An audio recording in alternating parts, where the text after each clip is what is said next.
Olá, meus amigos, olá, minhas amigas do Legislação Integrada. Aqui quem fala é o professor Bruno Valente e a nossa conversa de hoje é sobre o informativo de número 1067 do STF. Antes de começar, fica aquele convite de sempre para você que ainda não está inscrito no nosso canal, seja no Spotify, Deezer, Apple Podcasts, Google Podcasts ou mesmo no YouTube. E não deixa também de ativar o sininho para ficar sabendo de todas as novidades, de curtir, compartilhar, comentar, contar para os amigos, porque com certeza você ajuda muito esse canal a crescer.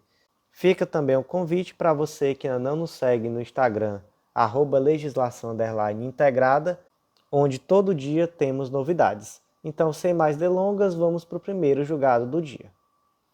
O primeiro julgado do dia foi inserido na Constituição Federal, destaque da seguinte forma: é inconstitucional ato normativo que, ao disciplinar a licença maternidade no âmbito das Forças Armadas, estabelece prazos distintos de afastamento, com fundamento na diferenciação entre a maternidade biológica e a adotiva, bem como em função da idade da criança adotada. Meus amigos, o direito à licença maternidade está previsto inclusive na Constituição Federal, artigo 6º, parágrafo 1º, inciso 18 da Constituição, que garante a licença à gestante com pagamento do respectivo salário, naturalmente, por duração de 120 dias. Esses 120 dias, inclusive, em algumas situações, podem ser ampliados. É o caso, por exemplo, do programa Empresa Cidadã, que traz um período de 60 dias a mais, ou seja, 180 dias para as mães. E também no Empresa Cidadã, o tempo da licença paternidade é de 20 dias e não de 5. Mas enfim, vamos direto ao que interessa. Caso você abra aí a lei número 8.112, que vai tratar sobre o regime jurídico dos servidores públicos federais, lá no artigo 210, você vai ver que essa licença maternidade é tratada de uma forma diferente no caso de adoção ou guarda judicial. Então, por exemplo, lá só traz uma licença de até 90 dias, quando a criança adotada ela tem até 1 ano, e de até 30 dias no caso da criança ter mais de 1 ano. Então veja só o absurdo que está previsto lá na Lei 8.112, artigo 210. Esse dispositivo ele foi julgado inconstitucional, foi a tese de repercussão geral fixada no RS 778889, lá no ano de 2016.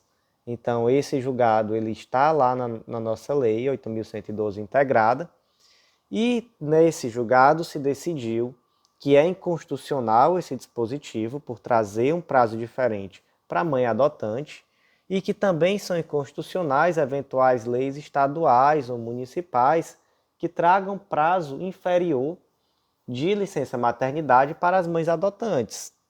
Então, hoje, mesmo no âmbito do funcionalismo público, deve valer a mesma previsão que está lá na CLT, que não faz essa distinção entre esse período de licença maternidade para a mãe adotante ou para a mãe biológica.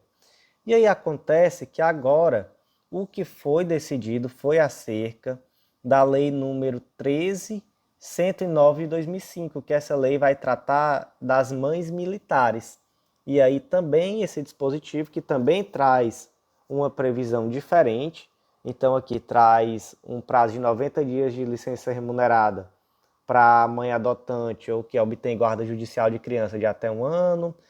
Aí no caso da criança com mais de 1 ano é de 30 dias e também traz uma possibilidade de prorrogação de mais 45 dias em alguns determinados casos. E aí esse dispositivo aqui também é inconstitucional. Então, a licença maternidade ela vai ter que ser de no mínimo 120 dias em qualquer caso, e não é possível qualquer diferenciação em razão da idade da criança ou em razão da maternidade ser biológica ou adotiva. O próximo julgado do dia também é importantíssimo e foi inserido na Lei Complementar 80 de 94, que é a Lei Orgânica da DPU. Destaque da seguinte forma: é constitucional Lei Complementar Estadual que, desde que observados os parâmetros da razoabilidade e proporcionalidade, confere à Defensoria Pública a prerrogativa de requisitar, de qualquer autoridades públicas e de seus agentes, certidões, exames, perícias, vistorias, diligências, processos, documentos, informações, esclarecimentos e demais providências necessárias ao exercício de suas atribuições. Aqui, gente, falamos do poder de requisição da Defensoria Pública. Está previsto lá no artigo 8º, inciso 16 da Lei Complementar 80 de 94, e também vai ter previsão nas leis complementares estaduais que regem as defensorias públicas dos estados. Então, o artigo 8º ele diz que são atribuições do defensor público geral, dentre outras, requisitar de qualquer autoridade e de seus agentes certidões, exames, perícias, vistorias, diligências, processos, documentos, informações, esclarecimentos e demais providências necessárias à atuação da Defensoria Pública. Para quem não se lembra, muito recentemente, inclusive saiu no informativo 1045, já no ano de 2022, salvo engano, houve uma comoção muito grande, uma grande articulação de vários setores da sociedade civil, porque sabia-se que naquele momento o STF ia decidir sobre a existência ou não do poder de requisição pela Defensoria Pública, porque havia ali um grande movimento querendo equiparar a Defensoria Pública à advocacia privada nesse sentido, retirando-lhe o poder de requisição. E aí houve um movimento, inclusive de educação em direitos, de demonstrar o quanto essa ausência do poder de requisição poderia inviabilizar, em muitos casos, a própria atuação da Defensoria Pública, que se colocaria em uma posição onde não conseguiria ter acesso a documentos que seriam fundamentais para a sua ação. Porque, gente, é necessário entender que o defensor público ele não se equipara a um advogado. Não que seja mais importante, não é isso. Não é que a defensoria seja mais importante que a advocacia. Inclusive, algumas pessoas jocosamente na época falavam que se estava querendo criar a figura do superadvogado, mas não é isso. A questão é que o defensor público, ele tem também uma atuação dentro de uma esfera pública. Então, o defensor público ele tem uma atuação em defesa de direitos coletivos, individuais, homogêneos. Ele tem uma defesa institucional na tutela de direitos de minorias, na tutela de direitos de pessoas hipossuficientes, de pessoas necessitadas. E é esse contexto que demanda que a defensoria tenha uma possibilidade de ter prerrogativas para uma atuação mais assertiva na defesa dos direitos daqueles indivíduos que são por ela tutelados. Então não se trata aqui de um superadvogado, se trata aqui de um ente que muitas vezes se aproxima muito mais do Ministério Público no seu papel de tutela do hipossuficiente, enquanto o Ministério Público seria ali o guardião da lei, do que até mesmo da própria advocacia privada, já que a própria atuação do defensor público não é uma atuação simplesmente dentro do processo, é uma atuação que vai exigir uma defesa qualificada e integral, isso é, em toda a esfera que vai rodear a defesa daquele direito. Então é uma atuação não somente jurídica, mas também extrajurídica, não só processual, mas também extraprocessual, e especialmente na tutela de direitos coletivos, mas também em outros momentos, né? Não só nela, mas especialmente nela, essa necessidade de requisitar documentos é fundamental. É absolutamente fundamental. E foi nesse sentido, entendendo inclusive que as emendas constitucionais que vieram de 2004 para cá, então a emenda 45 de 2004, 74 de 2013 e 80 de 2014, trouxeram ainda mais, fortaleceram, melhor dizendo, ainda mais esse papel da Defensoria Pública, tornando clara a necessidade de viabilização desse poder de requisição.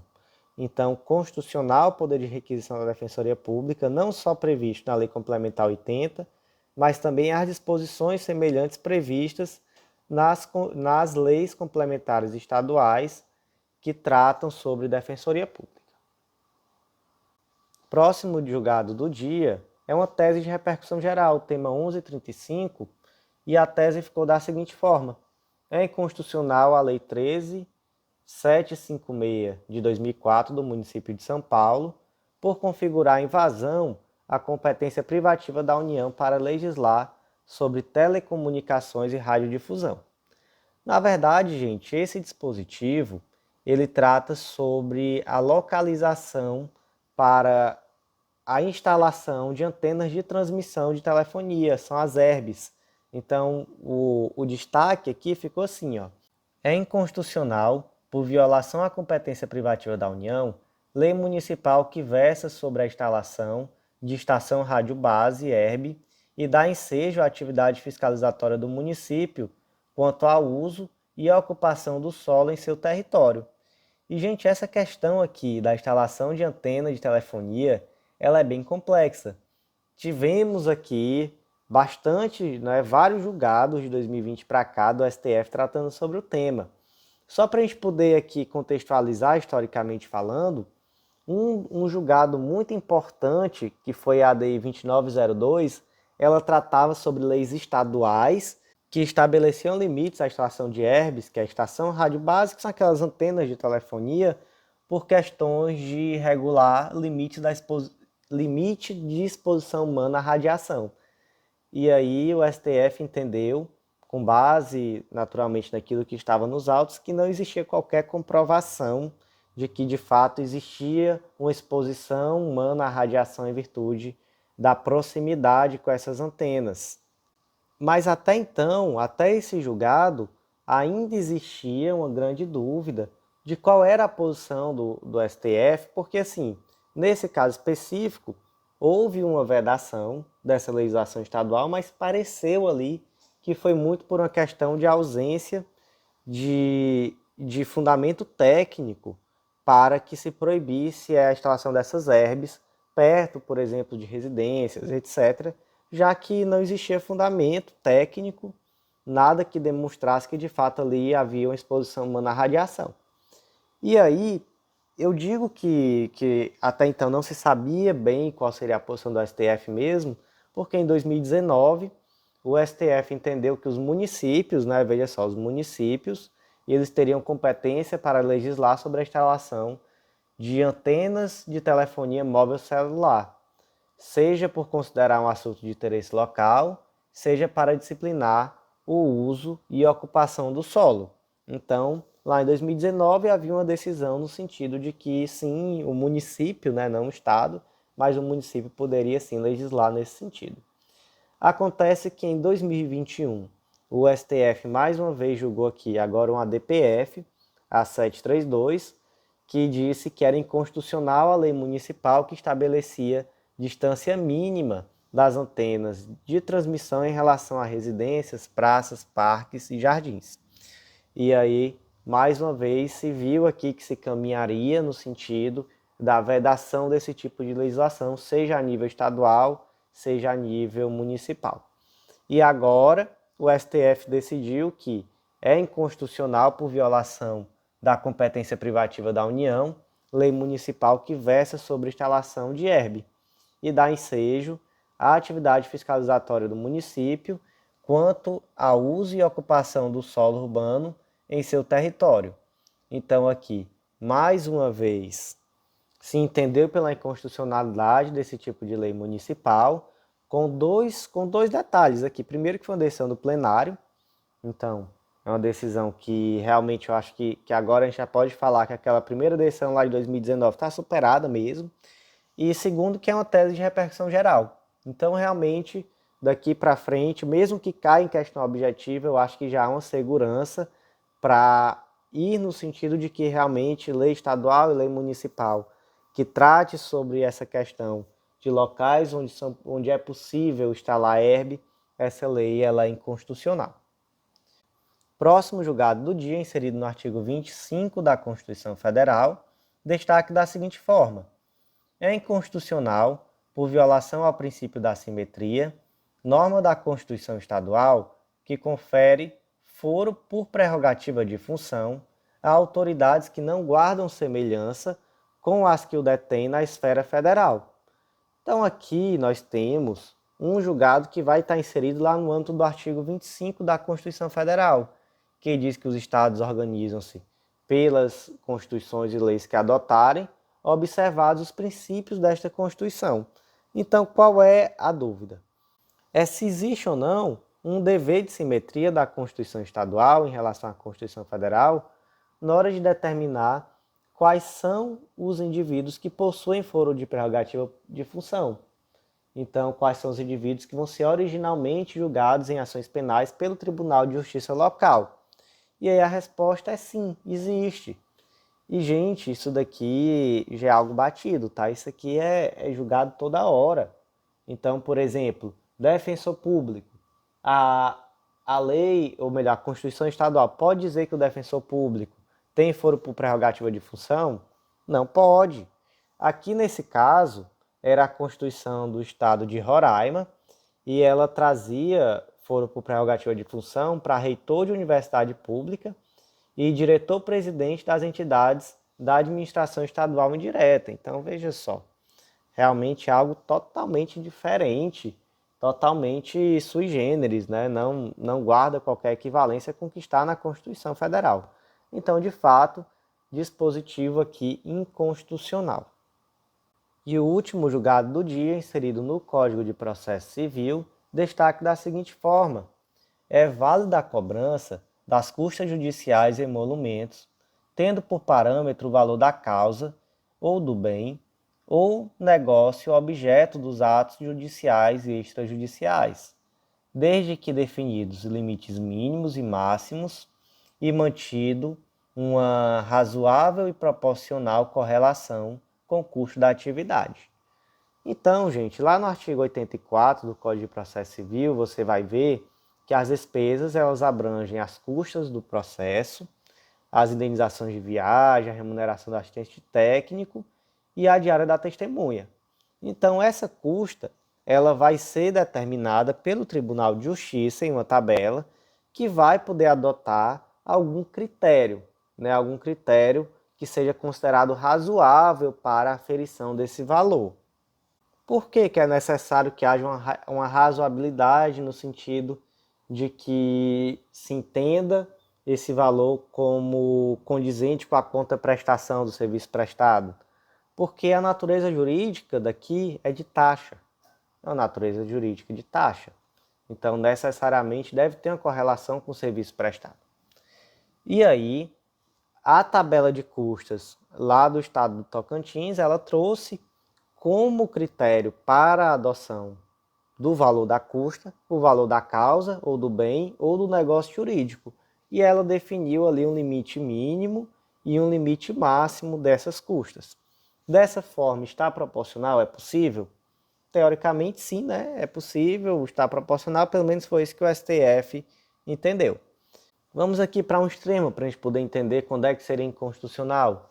Suponha que determinado tribunal define que o valor das custas vai ser 10% do valor da causa, independentemente do valor da causa. Então, o indivíduo tem uma causa no valor de 10 milhões de reais e ele vai ter que pagar 1 milhão de custas só para poder acessar o judiciário.